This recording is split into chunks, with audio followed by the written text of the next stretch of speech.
Hello hi welcome to TV 9. ప్రేమ, ద్రోహం, మోసం, intimacy, heart break ఇలాంటివన్నీ మనం చాలా వింటూ ఉంటాం రిలేషన్షిప్స్లో. ఇద్దరు వ్యక్తుల మధ్య ఉన్న బంధం, సంబంధం ఎంత గట్టిగా పటిష్టంగా ఉంటుందో చాలాసార్లు వాళ్ళ మధ్య ఎన్నెన్నో ఎమోషనల్ టర్మాయిల్స్ కూడా ఉంటుంటాయి. అయితే వీటిని వాళ్ళిద్దరు ఎలా డీల్ చేస్తుంటారు? ఎస్పెషల్లీ విమెన్ చాలా మంది దిగమింగుతారు. ఆ బాధని లోపల అణచివేసుకుంటారు, బయట పడరు, ఎవరికి చెప్పుకోరు. ఒక్కోసారి చెప్పుకొని లోపల రోధిస్తారు. కానీ కొంతమంది మాత్రం ధైర్యంగా బయటకొచ్చి వాటి గురించి మాట్లాడటమే కాకుండా కట్టుదిట్టమైన చర్యలు తీసుకుంటారు, గట్టిగా నిలబడతారు, పోరాడతారు, గెలుస్తారు. సో పిట్ట కథలు అనే ఒక తెలుగు ఆంథాలజీ, అంటే తెలుగు కథనాల సంకలనం.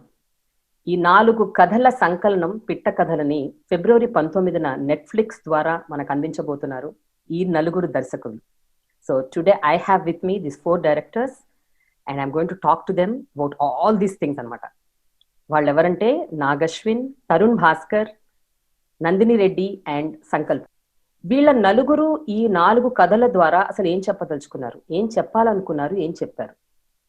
మహిళలు నిత్యం రోజువారీ జీవితంలో ఎలాంటి ఛాలెంజెస్ని ఎదుర్కొంటున్నారు, ఎస్పెషలీ లవ్ అండ్ రిలేషన్షిప్స్ కి సంబంధించి. So let us talk to them. Hey, hi everybody. Hello. Firstly, hearty congratulations. Thank you ma'am, thank you so much. ఎందుకంటే రెండు రీజన్స్ కి. ఒకటి ఏంటంటే మీ నలుగురిని ఒకేసారి నేను ఇంటర్వ్యూ చేయడానికి నాకు చాలా అదొకటి.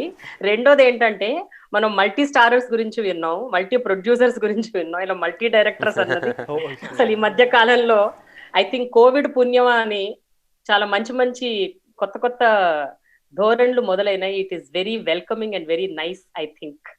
So I'm very happy about that. అయితే ఒకటి మాత్రం చెప్పాలి, నాకైతే ఇది ఒక షాకర్ లాగా ఉంది యాక్చువల్గా. అసలు మీ కథలేంటి, మీ కథనాలేంటి, మీ జానర్లు ఏంటి, మీరు రెగ్యులర్ గా చేసే పనులేంటి, మీరు ఏం చేస్తున్నారు ఇప్పుడు అన్నది pleasant shock, we hope. Pleasant shock, of course, pleasant shock. And as the woman, I'm taking a lot of pride actually. So nice. Thank you. And the kind of stories you've really made, and నాకు చాలా మంచిగా అనిపిస్తుంది. So let us start one by one.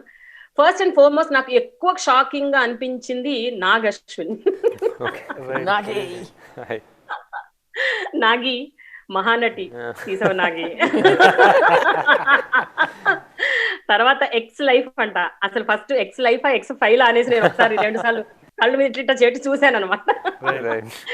Anyways, so how is that experience Nagi? Because ఇప్పుడు ఒక 2.5-3 గంటల cinema నిడివి చేయటం అన్నది అలవాటు అయిపోయిన ఒక స్థితి పరిస్థితి నుండి ఒక అరగంటలో ఒక కథ చెప్పాలి, అది కూడా ఇలాంటి కథ, అంటే ఎప్పుడు చెయ్యని కథ, ఆలోచించని ఒక రకమైన genre. How was it Nagi? How was it? It was అంటే తీయడం రాయడం అంతా same experience. And in a way ఇప్పుడు ఒక సినిమా తీసినప్పుడు 2 hours 45 minutes 2 hours 50 minutes వచ్చింది అనుకోండి, ఆ 10 minutes ఎలా తీయాలనేది ఒక పెద్ద డిస్కషన్ ఉంటుంది. ఇప్పుడు 35 minutes వచ్చింది అనుకోండి, ఆ 1-2 minutes ఎలా తీయాలనేది అది డిస్కషన్ వస్తుంది అనమాట. So it doesn't change too much, just compress అవుతుంది అంతా. అందుని లిబర్టీస్ తీసుకోవటం దగ్గర I think it is more liberal అనుకుంటా. అంటే ఓటీటీ మీద మనం అనుకున్నది అనుకున్నట్టు అనుకున్న విధంగా మన మనసులో ఏముంటే అది చూపించటం, I think it is much more easier in OTT I think. What do you say about? అదే ప్రేమ. బేసిక్గా ఇప్పుడు థియేటర్కి వెళ్ళాల్సిన సినిమా లెక్కలు వేరేగా ఉంటాయి, దాని బౌండరీస్, దాని పర్మిటేషన్స్, కాంబినేషన్స్ వేరేగా ఉంటాయి. ఆటోమేటిక్గా మా ఆలోచన విధానం వేరేగా ఉంటుంది. ఇక్కడ షోర్ షార్ట్గా మేము తీసిన దానికి ఒక రిలీజ్ వస్తుంది, దానికి దేనితో సంబంధం లేదు. రిలీజ్ రెడీ అయిన వెంటనే నెట్ఫ్లిక్స్ ఏ డేట్ అనుకుంటే ఆ డేట్కి వస్తుంది. ఖచ్చితంగా మ్యాక్సిమం నెంబర్ ఆఫ్ పీపుల్ చూస్తారు, ఎందుకంటే బాగున్నా బాగోకపోయినా ఓటీటీ కంటెంట్ అసలు పెనం మీద ఆవిరైపోతుంది మన తెలుగు ఆడియన్స్కి. So they are consuming it so rapidly. So డెఫినెట్గా చూస్తారు. సో అదొకటి ఒక ఫ్రీడమ్ ఇచ్చింది. So to explore different type of stories, different type of storytelling, explore your own self as a filmmaker. ఎందుకంటే కొట్టిన పిండే ఎన్నిసార్లు తీస్తాం, మాకే బోర్ కొడుతుంది కదా. సో మాకు కొన్ని బాక్సెస్లో పెట్టారు మా అందరినీ. సో ఆ బాక్సెస్ నుంచి అలా బయటకు వచ్చేసి హాయిగా తిరిగే స్వేచ్ఛ మాకు నెట్ఫ్లిక్స్ ఇచ్చింది. సో దాన్ని ఫుల్గా వాడుకున్నాం. అయితే నేను యాక్చువల్ గా నాగియను సంకల్ప్ తీసిన సినిమాలో నేను యాక్చువల్ గా స్వాప్ చేసుకున్నారేమో అనిపించింది నాకు ఫస్ట్ ఒకసారి. నేను ముందు ఎక్స్ లైఫ్ టైటిల్ చూడగానే నేను ఎక్స్ లైఫ్ చూస్తూ ఉంటే సంకల్ప్ తీసాడు towards the end, because that is what Sankalp normally does. So Sankalp you doing a love story that to such an intimate, oh my god, that నాకు అసలు యాక్చువల్ గా అన్ని షాకర్లే, తరుణే కొంచెం బెటర్ అనిపించింది. That big shocker for me first with regards to Tarun. So Sankalp you have to say about this. Shocking అంటే నాకు కూడా shocking, కానీ తీసినప్పుడు కరెక్ట్ ప్లానింగ్లో తీసినాం కాబట్టి అది ఆ ఫ్లోలో వెళ్ళిపోయింది ఆ టైంలో. ఇప్పుడు చూసేటప్పుడు హౌ పీపుల్ విల్ రియాక్ట్ అనేది కొద్దిగా షాకింగ్ ఉంటుంది, ఎస్పెషల్లీ మా ఇంట్లో, మా ఫ్యామిలీ సర్కిల్లో. కానీ చూడాలి, it's end of the day it's an entertainment film. And నాకు తెలిసి మా ఇంట్లో కానీ అందరు సెపరేట్గా మంచిగా కూర్చొని చూస్తారు. సంకల్ప్ అట్లా అంటే నేనేమనాలే, మన ఇద్దరం ఒక వేరే ప్లేస్ లో కూర్చుందాం ఇది రిలీజ్ అయిన రోజు. And Sankalp space under water, above sky, ఇలాంటి కాన్సెప్ట్లే తీసే మీరు సడన్ గా జనజీవన స్రవంతిలో This is one of the best line, madam. Thank you. అంటే ఎక్స్ట్రా మ్యారిటల్ రిలేషన్షిప్, వామ్మో అసలు ఏం కాన్సెప్ట్ తీసుకున్నారు. So I just wanted you to throw little more light on that. అంటే అసలు ఆ టాపిక్ తీసుకోవడానికి what is that thing that you really liked about it? Topic తీసుకోవడానికి నిజంగా అంటే అంత స్ట్రెస్ ఏం కాలేదు, ఏం టాపిక్ తీయాలి అని న్యాచురల్గా వచ్చిన థాటే. ఇంతకుముందు తీసిన సినిమాలకి నేను థింక్ చేసుకుంటే డెఫినెట్లీ నాకు డిఫరెంట్. దాని ముందు ఇట్లాంటి సబ్జెక్ట్స్ ఏమొచ్చినాయా, దానికి దీనికి డిఫరెన్స్ అంటే నాకు చెప్పడం కూడా రావట్లేదు ఎగ్జాక్ట్లీ ఏం వర్డ్స్ ప్రజెంట్ చేయాలి అని. బట్ నేను చేసేదానికి నాకు ఎక్స్పెరిమెంటల్ ఇలాంటి సబ్జెక్ట్. అంటే ఈ సబ్జెక్ట్ మీరుగా ఎంచుకున్నారా, లేకపోతే మీరు డిస్కస్ చేసి చాలా మందితో you came to that point, or what is it? ఇప్పుడు నేను తరుణ్ నందిని మేడం స్టార్టింగ్లో మేము డిస్కస్ చేసుకున్నాం ఒక ఐడియాని డిస్కస్ చేసుకున్న తర్వాత ఎవరు వాళ్ళ దారిలో వెళ్ళి వాళ్ళ కథలను థింక్ చేసుకున్నాం. సో దిస్ స్టోరీ నేను నా రైటర్ కూర్చొని ఆలోచించి రాసుకున్న కథ. ఓకే, అంతే, సింపుల్, దట్స్ ఇట్. అంతే. సో అది తీసిన తర్వాత మీకు అంటే after you finished doing that film ఎలాంటి satisfaction or you know excitement that you derived out of it? Because మీరు అన్నారు ఇది మీకు కొత్త అని. సో ఈ కొత్తదనం అన్నదాన్ని మీరు డెఫినెట్లీ సాటిస్ఫాక్టరీ అంటే ఇది 2019 అక్టోబర్లో నేను షూట్ చేసి ఫినిష్ చేసాను. అందరికీ తెలుసు డేట్ ఎప్పుడు. ఓకే, 2019లో 6-7 days షూటే ఉంటుంది మాకు. ఇది లైక్ క్రియేటింగ్ 30-35 minutes అవుట్పుట్ కదా. 7-8 daysలో అయిపోయింది, 6-7-8 daysలో అంతే. ఆ తర్వాత ఇక ఆ జర్నీ ప్రాసెస్, ఆ జర్నీ ఫాలో అవుతూ ఒక పాయింట్లో మనం స్టాప్ చేసేస్తాం థింక్ చేయడం. అప్పుడు ఎప్పుడైతే తరుణ్ నాకు ఫోన్ చేసి మళ్ళీ గుర్తు చేపించిండో నా స్టోరీ గురించి, అది డిఫరెంట్ స్టోరీ కంప్లీట్లీ. అరే షూట్ మీరే. సో ఓకే, కాన్సెప్ట్ వేరు, షూట్ వేరైందా? లేదు, కాన్సెప్ట్ అయిపోయింది. తరుణ్కి నా ఎండింగ్ గురించి, నేను నా ఎండింగ్ గురించి అప్పటిదాకా ఎక్సైట్మెంట్ తోటి ఉన్నా. నా ఎండింగ్ గురించి, నా మూవీ నేను ఏదైతే వేళ ఎండ్ చేసినామో దాని గురించి చాలా ఎక్సైటెడ్ ఉంది. ఏ వేళ తీసుకుంటారా, ఏ ఫీడ్బ్యాక్ వస్తుందా అని. అది అయిపోయి 7-8 months అయిపోయింది. అంటే నేను షూట్ చేసి అంత అయిపోయినాక process, because we were all waiting for Nag Ashwin to finish. Okay, so మా ఎక్సైట్మెంట్లో ఆల్మోస్ట్ అందరిది లైక్ ఒక పాయింట్ కదా సాచురేషన్ పాయింట్ వచ్చిన దాకా ఆపేస్తాం అంతేనా? ఓకే. తర్వాత నాకు తరుణ్ చేసి గుర్తు చేయించినాక నా ఎండింగ్ గురించి అదంతా గుర్తు చేపిస్తే అప్పుడు మళ్ళీ ఆ ఎక్సైట్మెంట్ ఇప్పుడు మళ్ళీ క్రియేట్ అవుతుంది. ఓకే. సో ఇదేదో ఒక రేస్ లాగా ఉంటది కదా నందిని, అంటే ఒకళ్ళు ఉరుకుతూ ఇంకోళ్ళకి టార్చ్ ఇస్తారు, వాళ్ళు ఉరికేసి లాస్ట్ విన్నర్ లాగా.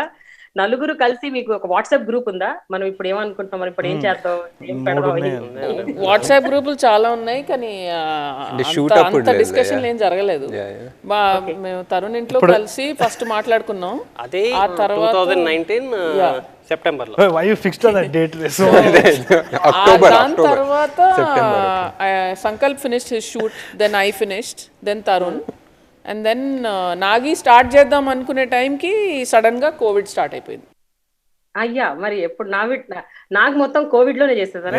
సో దెన్ మళ్ళీ he had to wait for almost 6-7 months. Wait చేయాల్సి వచ్చింది. బేసిక్లీ అదే రీలే రేస్ అన్నారు కదా, నాకు బేటన్ వచ్చేసరికి చైనా వాడి మేము బయట పట్టుకొని ఇక్కడ వెయిట్ చేసాము, లాక్డౌన్ అనౌన్స్ చేశారు. సో ఇంకా లాక్డౌన్ ఓపెన్ అయిన తర్వాత నాగికి బ్యాటన్ ఇచ్చాం. ఫస్ట్ బ్యాటన్ ఎవరు తీసుకుంది? ఫస్ట్ సంకల్ప్, తర్వాత Nandini, second, third Tarun, last. But you all one, no, అది matter. First final You decided, you declared as winners? yeah, Fine, cool. I declared. Awesome. I just loved all the 4 stories. And నాకు అసలు ఇప్పుడు February 19th వరకు ఎలా wait చేయాలా ఉంది, నోట్లో వచ్చేస్తుంది కథ అందరికి చెప్పేయాలని, కానీ చెప్తే బాగోదు కదా. మదర్ ఏమన్నారు తరుణ్ చూసి? మమ్మీ షాక్ అయింది, షాక్ అయ్యి ఇట్లా అని చూసింది, ఏంద్రా ఇది అనేది హ్యాపెండ్. బట్ నువ్వు ఏంట్రా ఇంత దారుణంగా తయారయ్యావని అడిగి, అంటే మమ్మీకి ఏ స్టోరీ రాసుకున్నా ఫస్ట్ మమ్మీకి చెప్తా. మమ్మీకి కొన్ని స్టోరీలు అస్సలు అర్థం కావు, రేడియో ఆన్ చేసుకొని వంటింటి లోపల వెళ్ళిపోతుంది. కానీ దీనికైతే కూర్చొని బాగుంది అనింది. సో అక్కడి నుంచి అప్రూవల్ వచ్చిన తర్వాతనే we went for shoot and everything. అది అయిపోయిన తర్వాత చూసి కూడా ఆమె కూడా వరంగల్ తిరిగింది కాబట్టి she's heard all the stories and all that. నాదైతే చూపించకు మీ మమ్మీకి ప్లీజ్, మళ్ళీ ఇంట్లో రానియదు. Nothing like that, she is pretty cool. So అయితే ఇట్ రిమైండెడ్ హర్, ఆమె విన్న కొన్ని ఈవెంట్స్ అవన్నీ కూడా గుర్తు తెచ్చుకుంది. అండ్ ఒక మంచి డిస్కషన్ కూడా అయింది మా మధ్యలో. అసలు నలుగురు ప్రొటాగనిస్టులు అమ్మాయిలు మరి ఇరగదీశారు. నలుగురు, అమలా పాల్, లక్ష్మీ మంచు, Isha Rebba, and also Shruti Hassan. Yeah. And the girl who played Ramla. Sanvi Meg. Yeah, that girl. Sanvi is really good. Yeah. Nagi cinema మాత్రం మీ అమ్మకు చూపికు. నాగి అని తీసాడు. యాక్చువల్లీ నాగి సినిమా చూపించాల్సింది, ఎందుకంటే మై మమ్మీస్ అడిక్టెడ్ మ్యాన్. ఇట్లా వంట గదిలో కూడా ఇట్లా ఫోన్ పట్టుకొని ఇట్లా స్క్రోల్ చేస్తూ ఉంటుంది. నేను ఎక్స్ లైఫ్ చూపించాల్సిందే అనుకున్నాను నేనైతే. నాకు ఆనెస్ట్ గా ఒక విషయం చెప్పాలి. మీరు నలుగురు జనరల్ గా మనకు స్కూల్లో క్లాస్ లో ఎగ్జామ్స్ రాస్తున్నప్పుడు కాంపిటేటివ్ గా ఫీల్ అవుతాం. ఇప్పుడు ఒక్కొక్కళ్ళు ఎవరెవరి సినిమాలు రిలీజ్ అయినా కూడా ఒక సంక్రాంతి టైంలో 4 రోజులు కంటిన్యూస్ గా 4 డైరెక్టర్ సినిమాలు వస్తేనే మనం అరే ఆ సినిమా ఎట్లా చేస్తుందో, అది మనకంటే బాగా చేస్తుందో లేదో, మనం బాగా చేస్తామా అని ఒక ఫీలింగ్ ఉంటుంది. అట్లాంటిది మీ నలుగురు ఒకే కథా సంకలనం, ఒకటే కాన్సెప్ట్ తో 4 కథలు. So was there any competitive feeling and insecurities? And you just told us we are a relay race. It's like 100 to 4. So each one of us has to do well for this thing to work. Yeah. Honestly, it was like we need all the 4 to really work. ఎందుకంటే నాకు తెలిసి మేమందరం కూడా we are looking at it as a whole. Yeah. So if there's any competition, వేరే భాషలతోటో లేకుంటే వేరే anthologies తోటో competition ఉండొచ్చేమో కానీ, comparisons ఉండొచ్చేమో కానీ, I was actually worried for every film and I was critically watching everything. ఆ విధంగానే చూసాము. మా టీం కూడా డిస్కస్ చేసినప్పుడు కూడా we were hoping this is great, that's great. Then we were arguing about every other film. Sankalp కూడా, as he was mentioning, immediately called him up. Nandini ma'am ki నేనే phone చేసి, actually I think we both discussed and I said, ma'am చూడాల్సిందే, ఇద్దరు సినిమాలు చూద్దాము అని. And I think the whole team was there. We were all discussing in the post production suite. And నేను నాగినైతే ఎంత ఇబ్బంది పట్టి, నాగి ఎప్పుడు ఒక రఫ్ కట్ చూద్దామా అని. నాగి అయితే నన్ను కొన్ని రోజులు బ్లాక్ చేసి ఉంటాడు. Ex life man, I don't want to touch my phone అని పక్కన. So it was damn nice, it was very interesting and we're very happy. Teaser trailer cut చేసినప్పుడు కూడా we're excited that it's all coming together. మీకు personal గా ఎవరి కథ నచ్చింది మీ నలుగురిలో? ఆల్రెడీ ఇప్పుడు same answer. we have an answer for అంటే అట్లా కాదు. see 4 ఫ్లేవర్స్ లో ఉన్నాయి కథలు. ఐస్ క్రీమ్ ఒక పని చేద్దాం, 4 different ice cream flavors. we all love ice cream basically. Sunday ice cream అట్లా కాదు మ్యామ్. Okay. నేను సంకల్ప అంట, మీరు no, we can tell what we liked in each other's films. That's better, that's good. Okay. Let us go like so let us go with the first Tarun. Yeah, I've already said it. నాకైతే I'm discovering more and more about ma'am's film. ఒకటి నాకు చాలా బాగా నచ్చిండే. నేను రీసెంట్గా కూడా పావకదంగలు చూసినప్పుడు Vetrimaaran sir fan actually నేను. బట్ సుధా కుంగారు గారిది నాకు తెగ నచ్చేసింది. I really admire her. ఇది అదేవిధంగా నాకు మ్యామ్ది కూడా ఇప్పుడు I think lot to look at it and again revisit that whole thing. And ఇంకోటి అది డిస్కషన్ వచ్చినప్పుడు కూడా కపుల్ ఆఫ్ టైమ్స్ డిస్కషన్ వచ్చింది మ్యారిటల్ రేప్ గురించి. అది యాక్చువల్లీ ఆ కాన్సెప్ట్ అనేది కూడా చాలా మందికి ఎక్స్ప్లెయిన్ చేయడానికి కష్టమేమో, అంటే కొలోక్యువల్ టర్మ్స్లో చాలా మందికి ఎక్స్ప్లెయిన్ చేయడం కష్టం. ఎక్స్ప్లెయిన్ చేయని ఆ టర్మ్ని అసలు సినిమాలో పెట్టి అది విజువల్గా చూపించడం అనేది ఇట్స్ సంథింగ్ గట్సీ. నేనైతే పేపర్ మీద రాసేటప్పుడు చేయి వణికేస్తుందేమో నాకు. So that really hats off. And also apart from that very well crafted twist అని కూడా చెప్పాను towards the end whatever సటిల్గా చెప్తాం అది. సో అది అపార్ట్ ఫ్రమ్ దాట్ నాగిది I didn't expect that world from Nagi. నేను బ్లాక్ మిర్రర్ అనే సిరీస్కి ఒక ఫ్యాన్. నాకైతే ఆ సిరీస్లో ఒక ఎపిసోడ్ చూసినట్టే అనిపించింది. అంటే ఆ క్వాలిటీ కానీ ఆ సెట్ డిజైన్ అయితే ఆ సుహాసిని అనే అమ్మాయి ఎవరైతే she was executing the production, she was mentioning to us and we were also excited. Lata కూడా ఒకసారి చూద్దాం ఒకసారి అనేసి అనింది. But with the difficulties that he faced he created that world, అది కూడా 30 నిమిషాలలో. And it was very thought provoking. మనం చూసే ఫోన్నే అమ్మా అనుకుంటాం ఇంకా, ఎందుకంటే it's very thought provoking for us to actually think that technology can be that. And ఇంకోటి I was gutsy casting also. So ఆ విధంగా కూడా నాకు అసలు అబ్బాయి ఎక్కడ దొరికాడు మీకు? నాగి అదే ఆ వామ్మో ఏటో good bad no nothing is bad, it is only shocker. చెప్పా కదా ఫస్ట్ లైన్ అదే. That boy is literally Filmfare stage మీద కనిపించాడు, అక్కడ దొరికాడు చెన్నైలో. బట్ ఎందుకో I didn't have this story then, but when I had this story I thought he would be a good మంచి ఫిట్ అవుతాడు అనిపించింది. అండ్ కొంతమందికి really they feel that what is this cast, ఎక్కడి నుంచి తీసుకొచ్చావు, same reaction. Some people are like చాలా బాగుంది ఆ అమ్మాయి అంటున్నారు. So it's like they don't know, teaser లో they think is a girl అన్నమాట. సో ఆ రోల్ కి సూట్ అయ్యాడు. అవును అమ్మాయి అనుకున్నా నేను first. No they are like way to go for this represent lesbian. long hair. Oh, that's why that lesbian comment is coming. Oh my They're god. like full pride lesbian. Rainbow pride అంత అంటే ఏంటి watts Nagi trust me, నేను కూడా మొదటి 3 నిమిషాలు చూస్తున్నప్పుడు అదే అనుకున్నాను ఫస్ట్ అమ్మాయి అనుకున్నా. కానీ పోను అర్థమైతే మీకు 3 నిమిషాలు పట్టిందంటే డెఫినెట్లీ చూడాలి రియాక్షన్. కాదు ఎండింగ్ వచ్చేసరికి మాత్రం అసలు ఈ అబ్బాయి ఎక్కడ దొరికాడు అనుకున్నాను నేను. అబ్బాయి ఎక్కడ దొరికాడు Nagi? He has very unique presence. అంటే ఐ ఫీల్ ఈ జనరేషన్ కి like what ever millennial generation will totally connect with him because he represents the Mark Zuckerberg. That Zuckerberg and his manodi body language, the way he talks and all is very, అంటే మా generation కింద like what ever 20s లో teens out వచ్చిన వాళ్ళు ఎలా ఉంటారు అలా ఉన్నారు. So that's something I can't write and direct. I need to find somebody who's like that. Okay, I'm sorry Tarun, మధ్యలో మిమ్మల్ని. So finally సంకల్ప్ వచ్చేసి అని అదంటారు సంకల్ప్. యాక్చువల్లీ నీది గాజీ అయినా కానీ అంతరిక్షం కానీ వెరీ ప్లాట్ డ్రివెన్ ఉంటుంది కదా. So there something about the setting, submarine కానీ there an essence of tension already, ఎందుకంటే you're in space or you're in this thing already that tensions there. కానీ ఇక్కడ 4 క్యారెక్టర్స్ తోటి లాస్ట్లో ఒక రూమ్లో వెళ్తారు కదండి.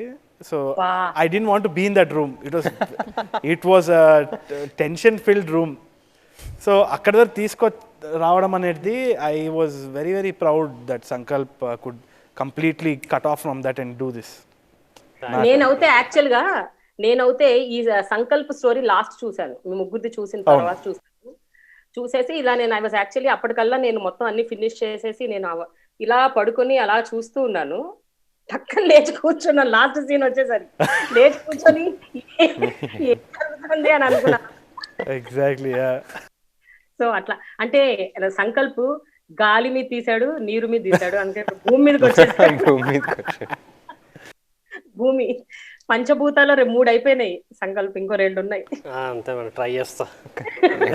Volcano. Okay Nandini, it's now you.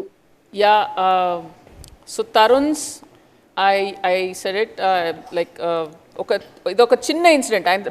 బేసిక్గా కథ తీసుకుంటే బస్సులో వెళ్తూనో ఎవడో అరే మా ఊర్లో ఇట్లా జరిగిందని చెప్పే ఇన్సిడెంట్, దాన్ని ఒక డ్రమాటిక్ స్ట్రక్చర్ ఇచ్చి దానికి the way he narrated the whole thing, you know రామ్లాజ్ అండ్ ద బాయ్స్ రిలేషన్షిప్, వాడు ఒక అమ్మాయిని చూసి పెళ్లి చేసుకుంటున్న అమ్మాయిని ఎందుకు పెళ్లి చేసుకున్నా తెల్లగా ఉందంట. It was so cute and so innocent and so real. So అలాంటి చాలా ఉన్నాయి. బ్రేకప్ కూడా సో బ్రేకప్ స్పెల్లింగ్ చాలా బాగుంది.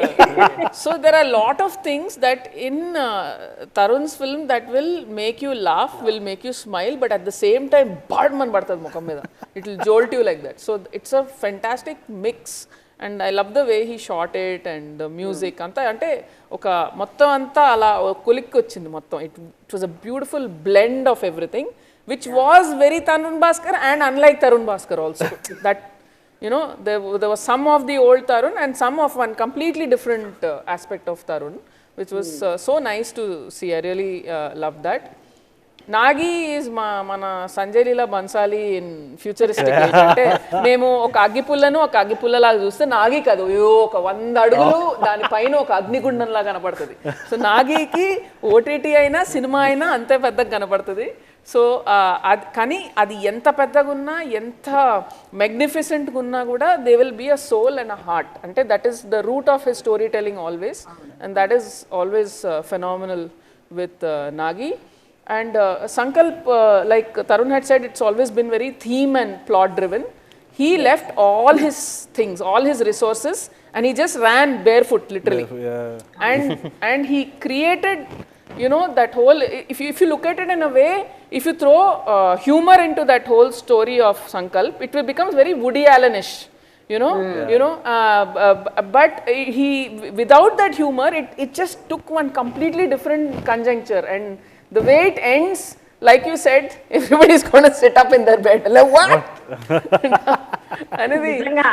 So it was really interesting and he got such good performances out of them, everybody. And particularly I like one shot of Srinivas Avasarala where he's touching that portrait. It said a lot, and there were a lot of silent spaces in Sankalp's film where you didn't need a word. Correct. He says a lot, and the dynamics between you know, Isha and what's his name, Satyadev was so interesting. Yeah, Nagi, cheppandi Nagi. Very different. I like Tarun's, definitely. It was chala kottagunde and kottaga in the sense I loved Sainma. So Sainma world ippudu oka 5 years tarvata Tarun ela teestadu anedi, it was very cool to watch. The casting was very cool, music, camera work. So I enjoyed Tarun's. And Nanni is like a completely different angle of hers, like which none of us would see. This is the first movie of Nanni's. If anybody sees this is the first movie, and then they go back and they see other filmography, it'll be like a shock. Like, oh, this is like such a different angle, and so that was a very big surprise for us, and even in the story, it's a surprise, I think, as an audience. Sankalp, I think my favorite character and moment was Srinivas Avasarala. Like he's awesome in the movie. And Bale Ostar వాళ్ళిద్దరు ఏదో room లో ఉంటే, it's not spoiler, but he'll come and say old memories అనేదో అంటారు, reliving old memories అంటారు. I was just laughing. That was చాలా cool. That's classic Avasarala. So I was like, I want to see this movie through his eyes లాగా అనిపించింది. But yeah. Sankalp. I'll give expressions. Tarun's చూసేటప్పుడు I full like smiling. ఒక ఫేస్లో ఒక smile ఉండే చూసే ప్రతిసారి. షార్ట్గా చెప్తున్నా, మంచి ఎలాబరేట్గా చేసి చెప్పాను అందరిది. నందిని మేడం చూసేటప్పుడు ఒక క్యూరియాసిటీ, షాకింగ్, అంటే ఏమవుతుందా అనే క్యూరియాసిటీలో వెళ్తూ ఉంటుంటుంది. నాకు ఇది మాత్రం surprising element. Everything is surprising, wow అనే ఫ్యాక్టర్లో వెళ్తూ ఉంటుంది అంతే. చాలా క్లుప్తంగా. Thank you so much for joining. And you know Netflix లో February 19th రిలీజ్ అవుతుంది and everybody should watch it. And అంటే నలుగురు దర్శకుల్లోని మిగతా పార్శ్వాలను కూడా మీరు అందరు ఎక్స్పీరియన్స్ అవ్వాలి. Then only you will really enjoy film making అంటే ఏంటి అన్నది ఒక రియల్ సెన్స్ లో అర్థమవుతుంది అందరికి. చాలా థ్యాంక్స్ మీ అందరికి. చాలా